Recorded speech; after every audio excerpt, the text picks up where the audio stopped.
to it. So, ang pinaka-untoward event lang doon is ma-hassle siya dahil na-quarantine siya. Diba?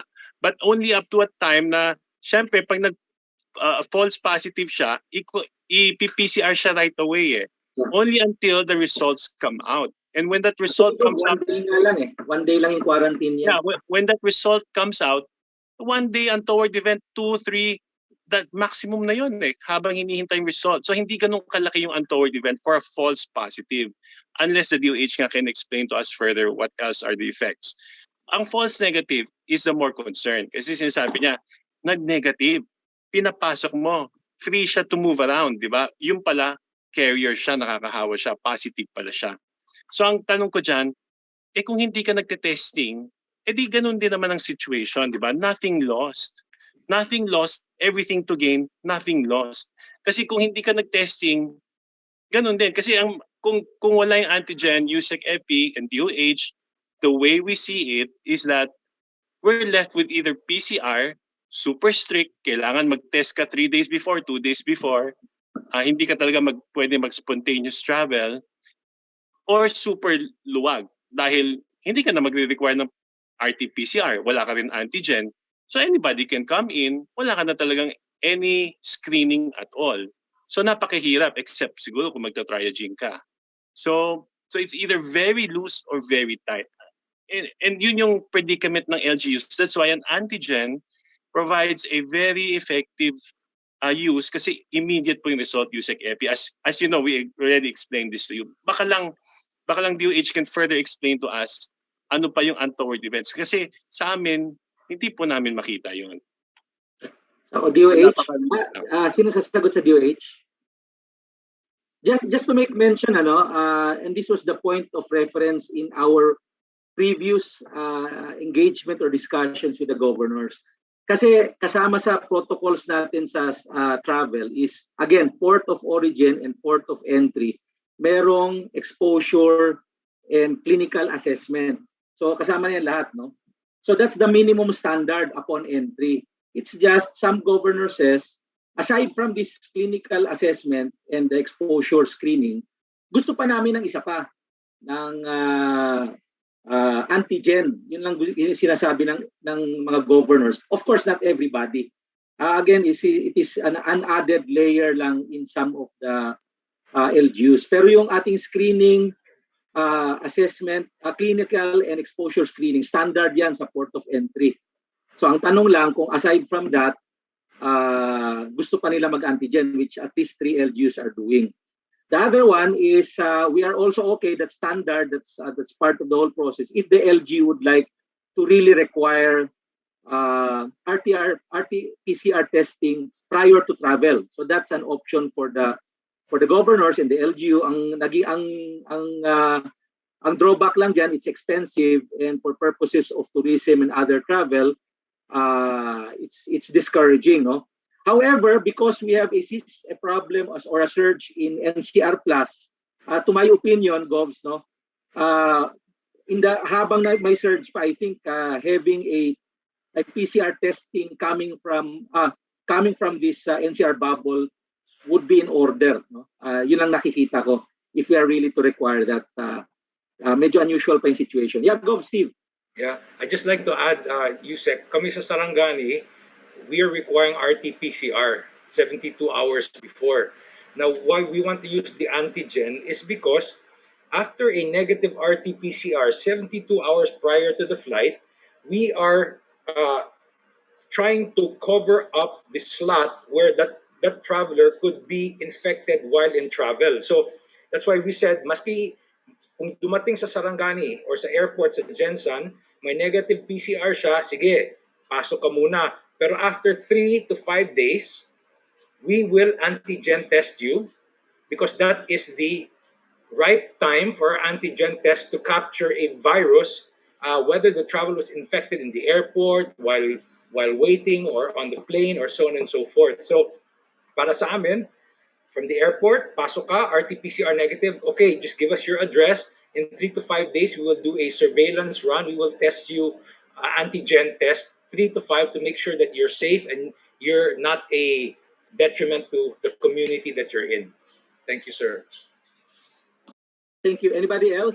Ako, marami sa atin dito hindi hindi tayo doctors, no, epidemiologists or anybody, but we are managers, no, and we are looking at it in the management perspective without setting aside the issues or the facts of medicine.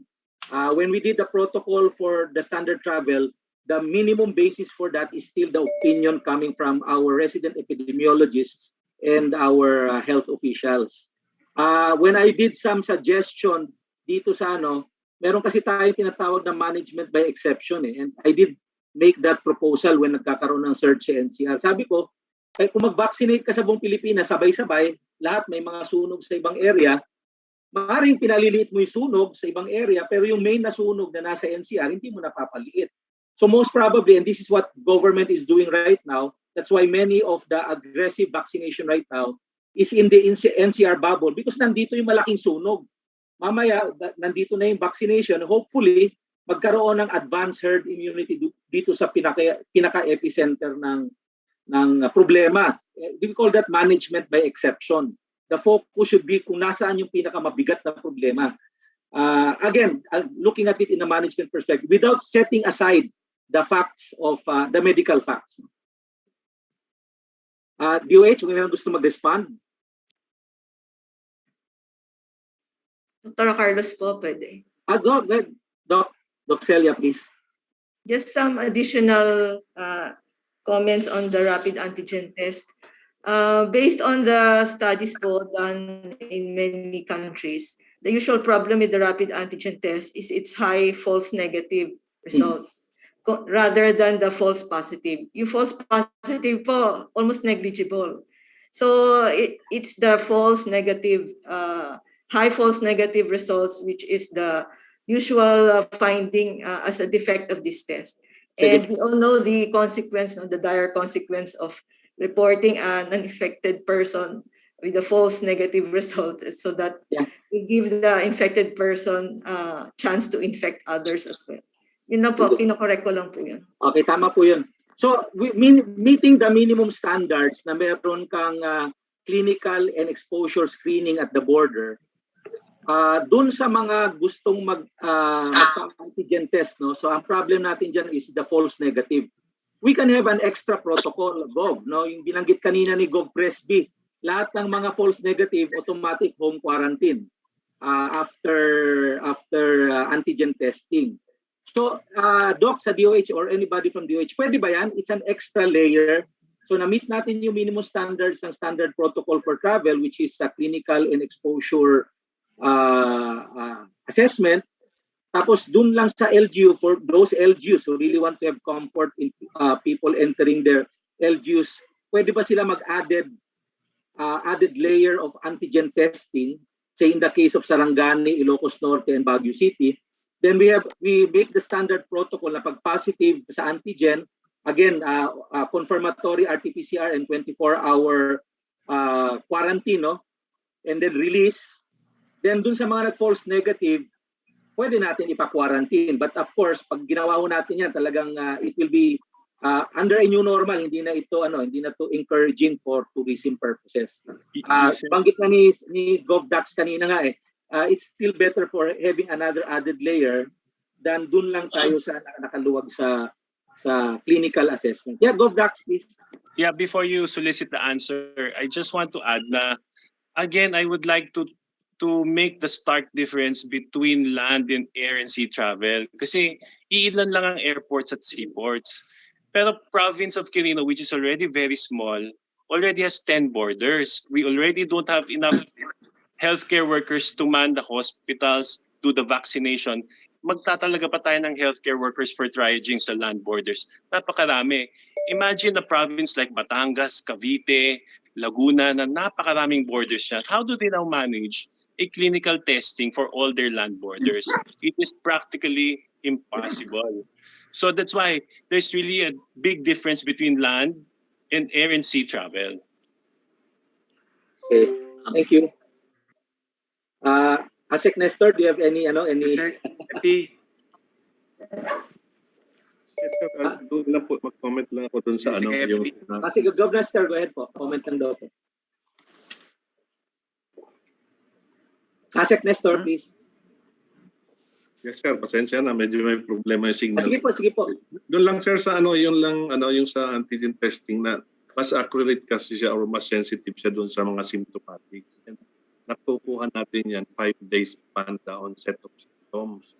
So ang point lang po natin dito, yung sinabi natin, once na nag-positive siya, o symptomatic siya tapos close contact siya, kung nag-positive siya, no need for confirmatory kasi talagang positive siya.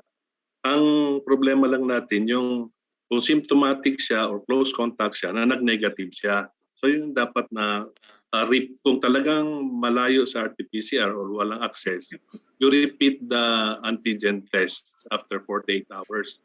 Pero kung dito nga sa Manila, you repeat it after 24 hours. So yun lang po, over to you, sir. Okay. Ganun pala yun, ASEC Nest, pag nag-negative siya, pwedeng i-repeat after, in this case, nakita ko 3 to 5 days. 48 hours? 48 hours po. Opo. For NCR, 24 hours. Gov, ASEC, I'm looking for a middle ground para lang makita natin yung perspective ng ating local government officials. Kasi at the end of the day, sila talaga ang ating managers on the ground. So they have to be comfortable in the on the management process without setting aside basic medical principles or medical issues. Was raising their hand, nakalimutan ko nakita. Go Press B, ayun, Go Press B.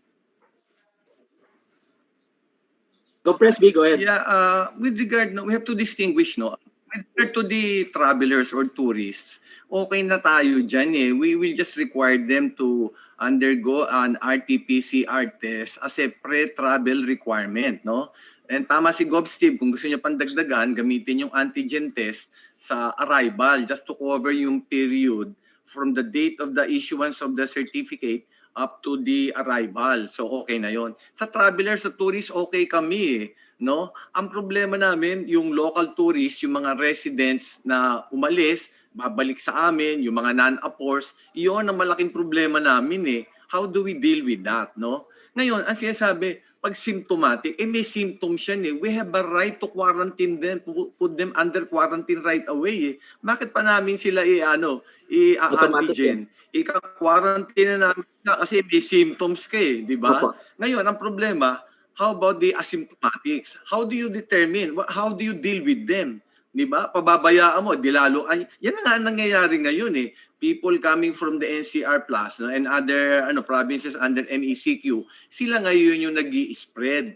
Yung clinical and exposure assessment, we find that very ineffective. So, yung either situation, either false positive o yung positive siya sa antigen, okay na yun, covered tayo kasi i-confirm yun ng RT-PCR, no? At saka naka-quarantine siya prior to the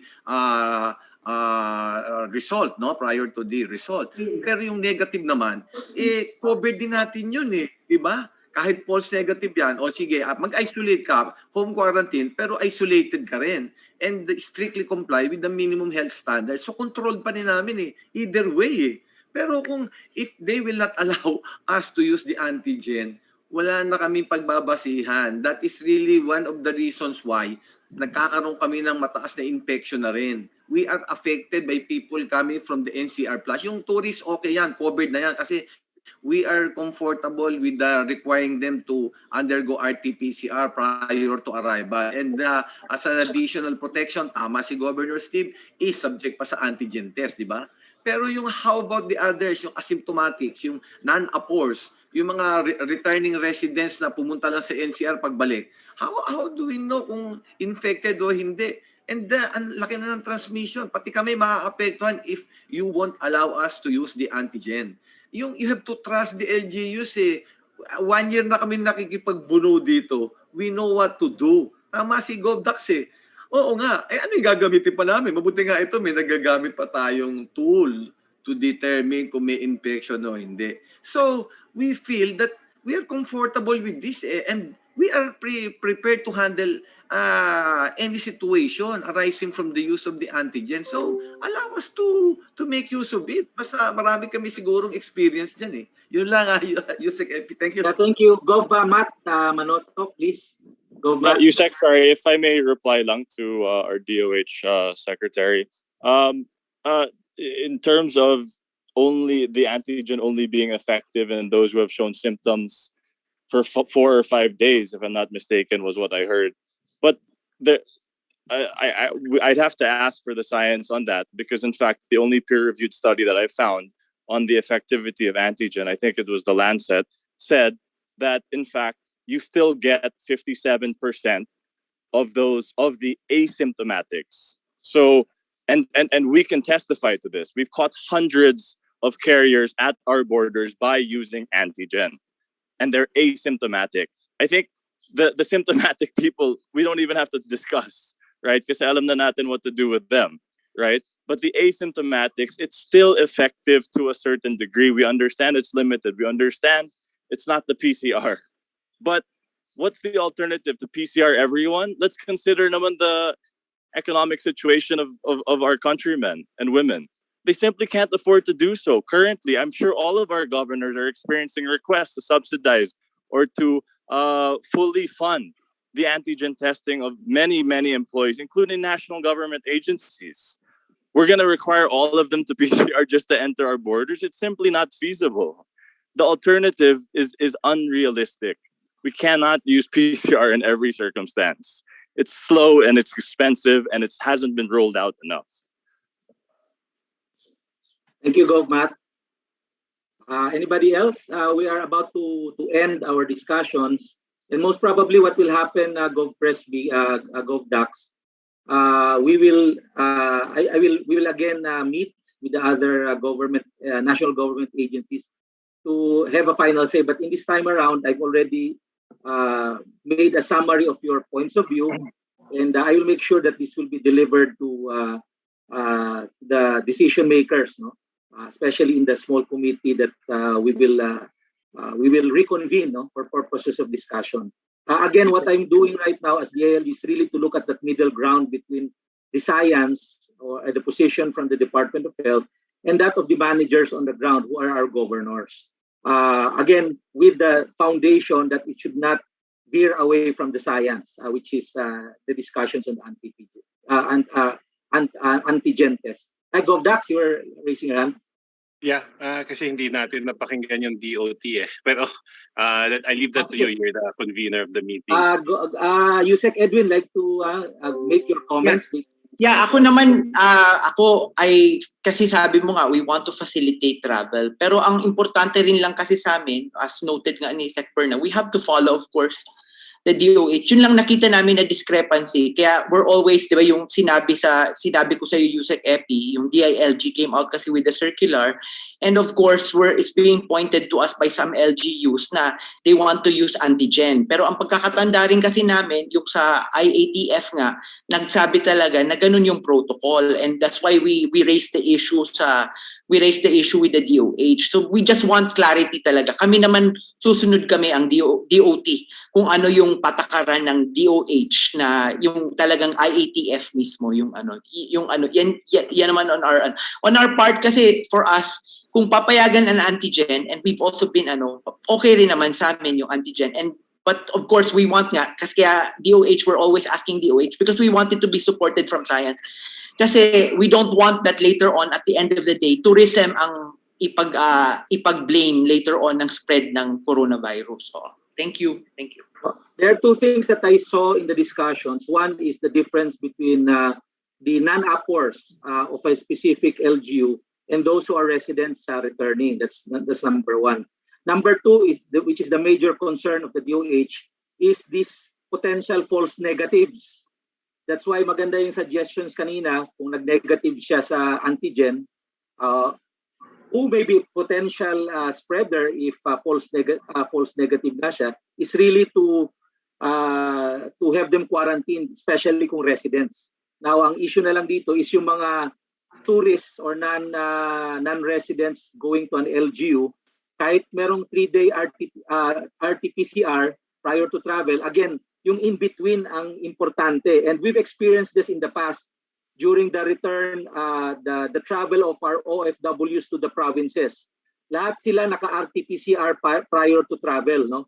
Pagdating nila sa probinsya, out of 100, merong 2-3 na nagiging positive. So again, that's the limitation also of the RT-PCR, not to mention the limitation of the in-between, no? From the time they were tested up to the time they started to travel, returning to their provincial residences. So ito yung, so doon tayo makafocus na lang sa false negative, no? Siguro lagyan natin ng protocol. To me, looking at the point of view of strategic management, basta na-meet yung minimum standards ng DOH regarding antigen. Para sa akin, ang antigen is additional way of additional cover for entries of travelers to a specific LGU. A management system ito but you do not veer away with the basics of science. Basta ma-meet mo yung basic of science, you address immediately. You can do a little creativity on the side without setting aside the medical principles. Alam ni Gob Steve yan. Gob Steve, go ahead. Yeah, and I just want to share, I think this is science. If I have an antigen test that's 90% sensitive and 90% specific, that is better than no test. That's science. That's statistics. Opo, tama. So, you can Yeah, say go press B. we won't use this antigen because it's false negative, blah blah blah. But science is it's better. Yeah, thanks, Gob Steve. Go press B, yes. Then go Dax. Go press B. USEC, I just want to be clarified, no, with regard to the requirement that the traveler should undergo RT-PCR, no, a separate travel requirement, and then the memorandum of OIC Secretary Flores said that this is the amendment.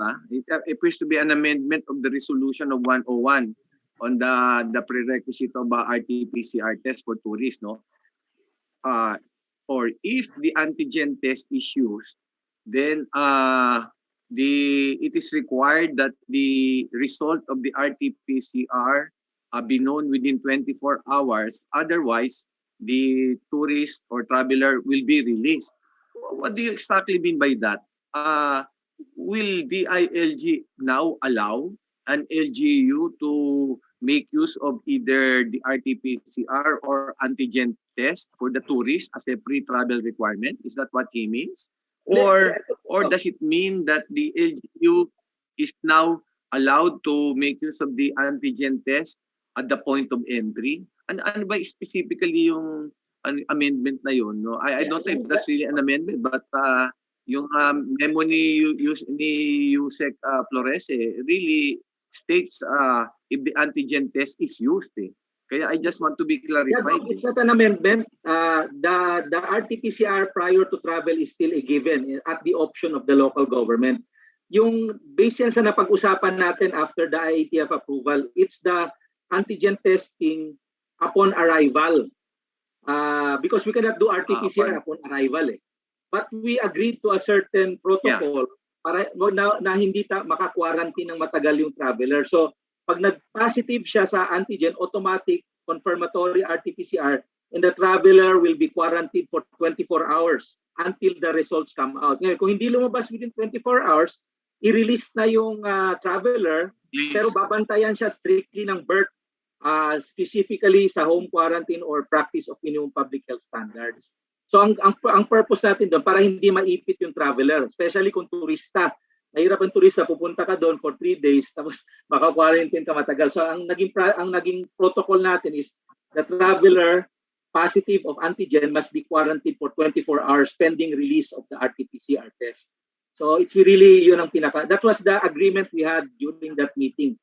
And this was agreed upon by Governor Steve, Governor Matt, and also Mayor Benji. Sila po talaga gumagamit ng RT-PCR.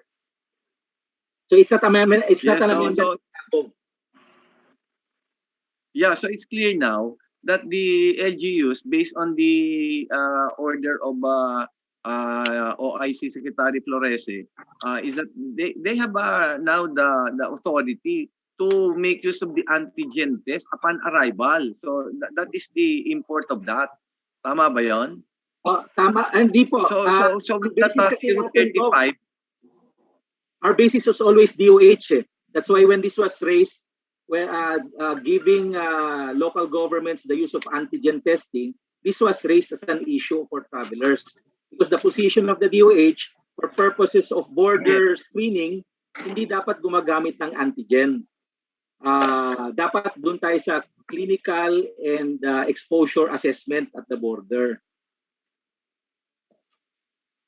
yun nga, USEC EPI, pero nakalagay nga doon sa 035 na order ni OIC Secretary Flores na it appears that we can use the antigen test upon arrival. Yun is it still in force or opo, kaya nga po tayo nagkukonsultahan kasi aming i-delete na yung provision na yun upon the advice of i-delete namin ho yun because sabi ni DOH wag daw gumamit ng antigen. Opo. So we will oppose the deletion or that USEC EPI. We want it maintained. Kaya po nagkukonsulta ako sa inyo kasi i-delete po yun.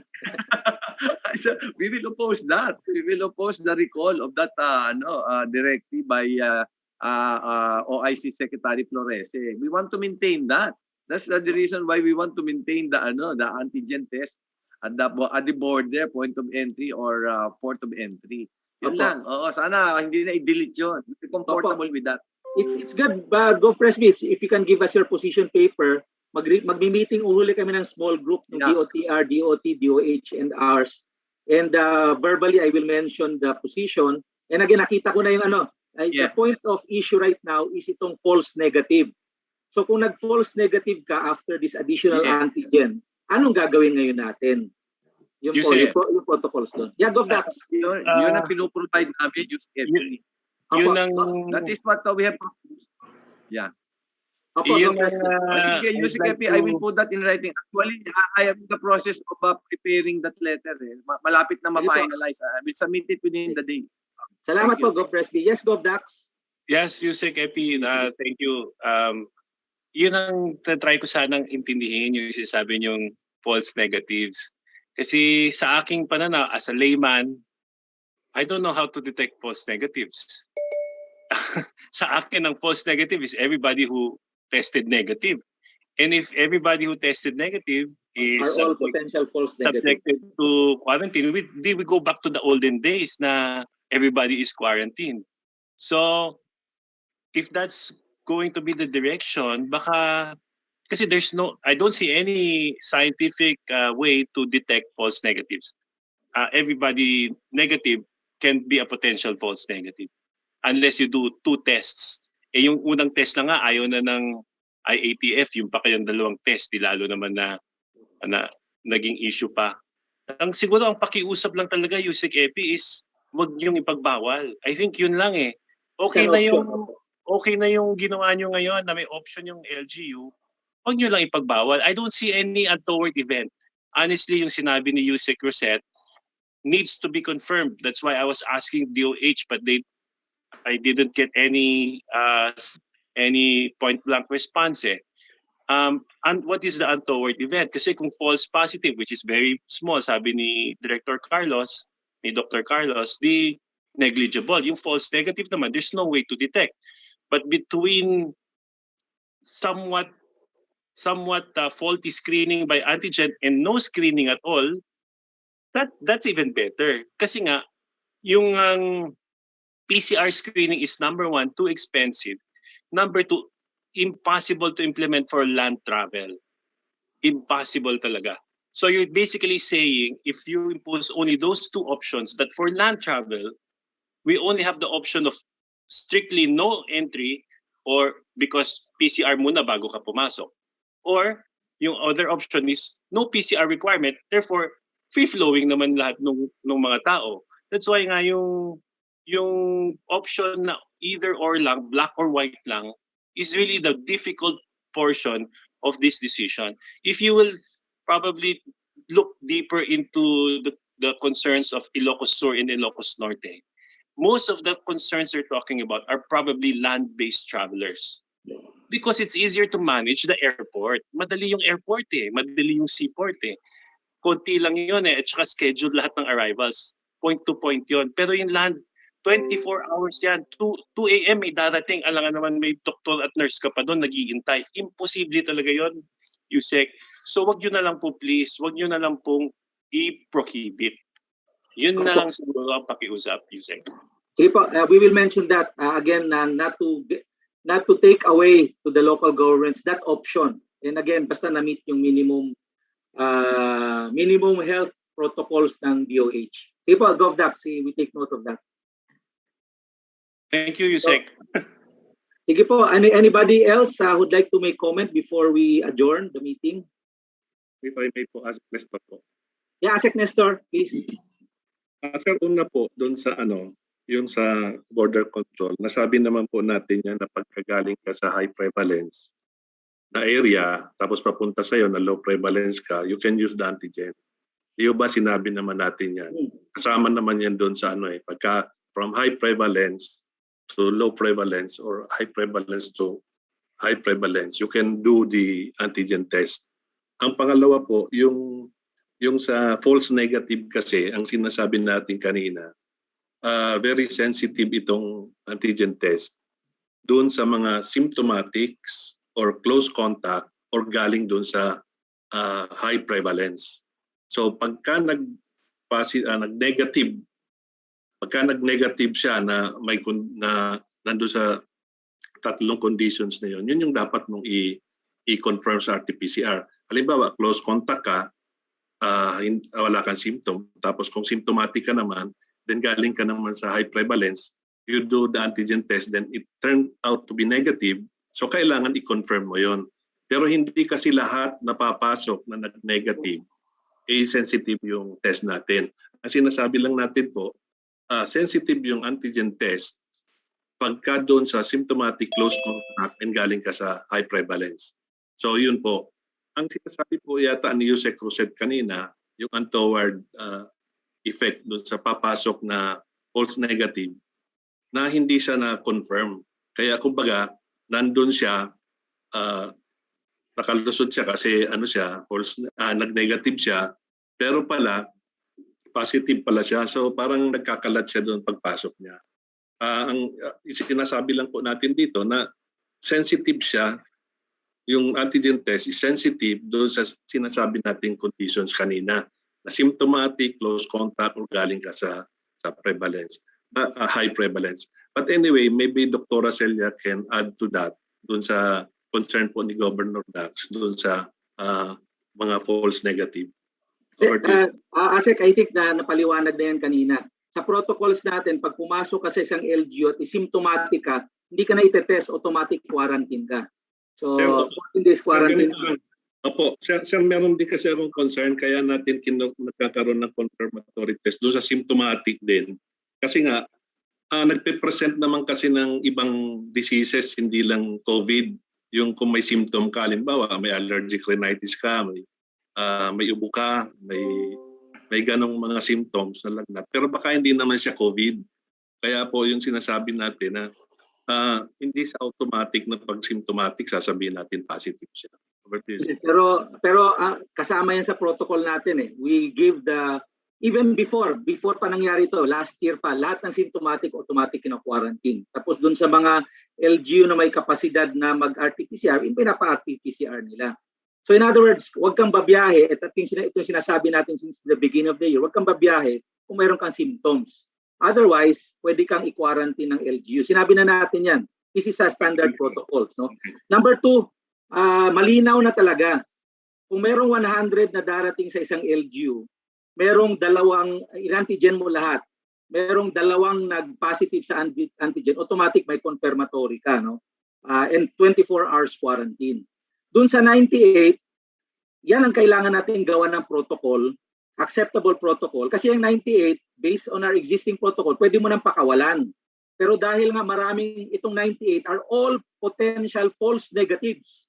So what do we do with this 98 who are all potential false negatives? Ito yung may mga suggestions kanina na i-quarantine lahat sa bahay, etc. etc. So ang tanong dyan, ano yung protocols natin kung nag-negative sila sa RT-PCR? And again, I'm mentioning all who test negative sa RT-PCR are all potential false negatives. Pwedeng papasukin pero home quarantine for 14 days. So ano yung protocol na gagawin natin instead na just pakawalan lang. Yun lang again, we're talking at it in how to manage it na hindi rin nawawala yung prinsipyo na antigen testing is really not as effective as RT-PCR test. Pero dahil ito ay isang added protection ng LGU bukod sa clinical and exposure assessment, parang ang sinasabi ng ating mga local chief executives, bigyan nyo naman kami ng ganyang option. And not all the LGUs are using antigen as an option, as an additional option for entry to their LGU. So ang tanong lang dyan, sa gagamit noon, kung meron kang 98 na potential false negatives, ano ang protocol doon? At definitely, hindi na sila pakakawalan. Can I suggest also, USEC, maybe the DOH, I think RITM is doing a study now.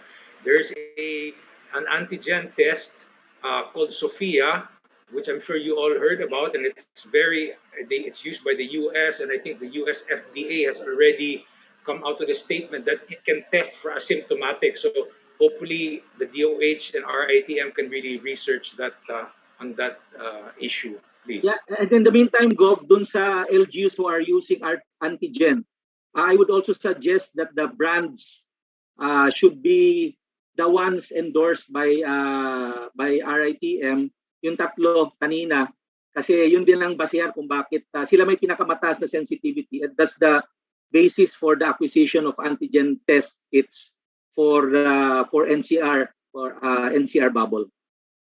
So yan, anyway, pag-uusapan pa namin uli ito. At least ako, in my perspective, nakita ko na yung buong picture.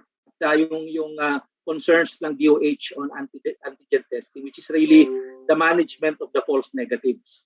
And of course, in the part of the governors, again, they are our leaders, our managers on the ground. Let's give them also some comfort in the management tools that they'd like to use. Again, not setting aside the minimum health standards or protocols in testing by the Department of Health. So, anything more to add? Yes, Mayor Benji. Just a brief suggestion, when you came over to the city of Baguio, napansin mo na merong triage system, and I think that's the best way we can utilize that system to closely monitor yung tinatawag mo na false negative, since everything is captured all the data is captured by that system. Then after 2 days, pwede namin tatawagan namin yung mga nag-false negative. Meron ba kayong symptoms? Meron ba kayong ganon? Gagawin namin. Para at least may follow-up. They might lie. Expected yan. They might lie. There's no guarantee. Pero at least there's a follow-up system. Tapos pina-follow up din namin sila. Ma'am, nakalagay ho rito na ang uwi ho ninyo sa 8:00 mamayang gabi. Just would like to follow up. Mga ganun na lang siguro. Yun ang isa sa mga surveillance na measures na pwede natin gawin. So it's really an issue of how to do the surveillance and monitoring of the false negatives. In fact, one of the options here is another antigen test after 48 hours or 72 hours. Again, DOH can tell us about it. So again, anything more? Kung wala na po, nagpapasalamat po kami sa League of Governors, Major Benji Magalong, representations from the League of Cities, League of Municipalities, and League of Barangays. Salamat din sa ating representatives from the Department of Health, si ASEC Nestor Santiago, Dr. Celia from the RITM, sa Department of Tourism, si Director Lara Esteves and USEC Edwin and Rile for joining us today. I hope whatever we learned from these discussions, we can again use this as basis for the right protocols on the ground for purposes of travel and the right use of antigen for the local governments. At least nakita nyo yung perspectives ng ating local government, local chief executives as managers on the ground. Again, this is also a management concern, not only of science, but the science can be used as the foundation of the management decisions. So salamat po, Gov Presby, Chairman Dax, Mayor Benji, Gov Brian, Gov Steve, thank you. Si Mayor Boy Cruz yata nandito. Maraming salamat po sa inyo and all those local chief executives present. Thank you very much for this very lively and substantial discussions. Thank you. Maraming salamat. Salamat, Sandy. Sandy, thank USEC, you. USEC, kung magmi-meeting po IATF, baka pwede ulit ma-invite si Gov. Kua at si Gov. Velasco. Sige po, sige po. USEC Edwin. USEC Yes, Edwin. yes, Mayor Benj. Dati si USEC Edwin lang. Tatawagan. Ayun si Edwin. Sige, mag-usap tayo, Mayor Benji. Salamat. Sige po, sige po. Thank you. Salamat. Yan Nagalong, ingat po kayo. Pagaling po kayo. Press B, thank you. Maraming salamat sa inyo.